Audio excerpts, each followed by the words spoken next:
Hello story enjoyers, here is another story. Title: Am I the A for not speaking Japanese after living here for 6 years? I, 34F, met my husband, 33M, online, and we got married 6 years ago. I moved from my home country to live with him in Japan.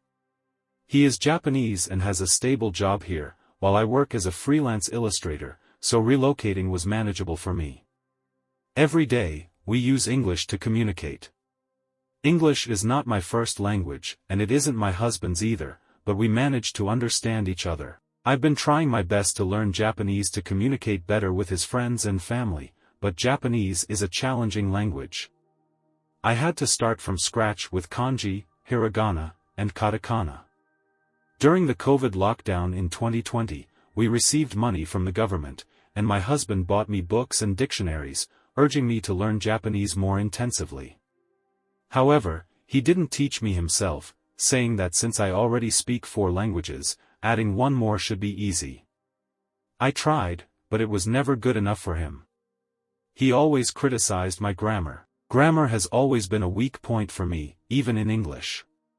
He insisted that by now, I should be able to speak like a native. Last summer, 2022, I decided to get a part-time job at a restaurant to practice my Japanese. To my surprise, the staff liked me, and they could understand my Japanese. I also learned to read and write several kanji characters, including my address and menu items. Last week, we had a family dinner with his relatives. During the dinner, I made a minor grammar mistake, but everyone still understood what I was trying to say. My husband, however, called me stupid in front of everyone for not using the correct grammar. I was upset because he embarrassed me in front of his family. So, I responded in English, "Your English isn't better than mine, and you can't speak my language. Why do you call me stupid?" He was so pissed off and won't talk to me since that day.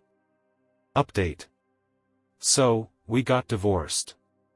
Reflecting on the past 6 years, I realized they were filled with difficulties, and I'm tired of trying to find reasons to believe he was good for me.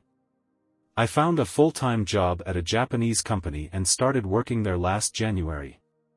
Everyone at my new company says I speak Japanese well, and so far, I'm doing great.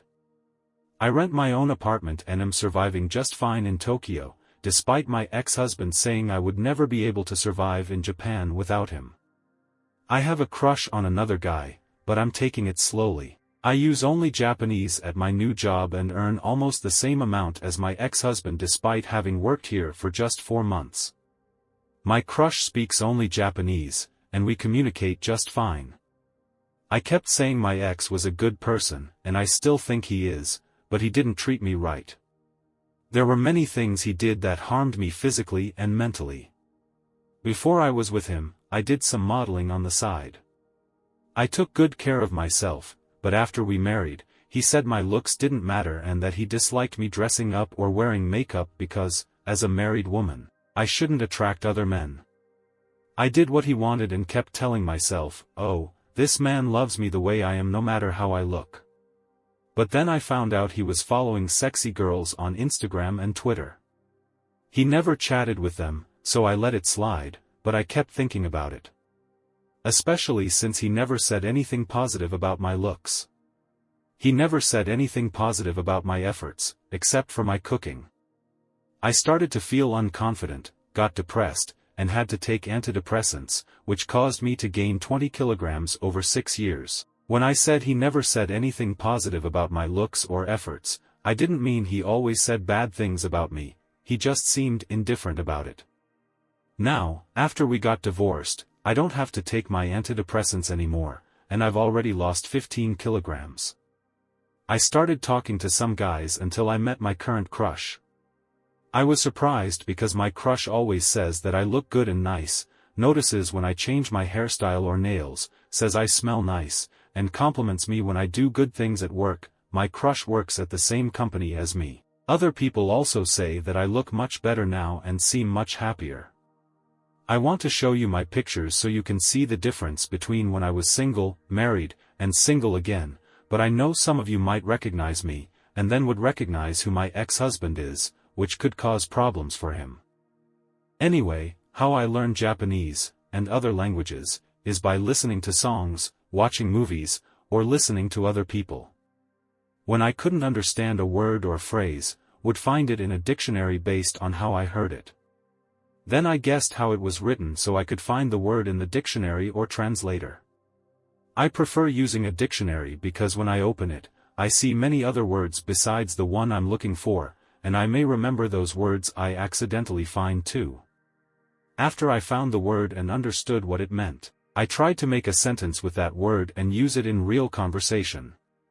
Now, I can read Japanese comic books and watch movies in cinemas without much difficulty. Please wish me luck with my career and my life ahead, and also with my crush. I hope it ends well. I also wish all the best for all of you. May you learn something from my experience, and may it be useful for you or at least give you a good feeling when you read this update.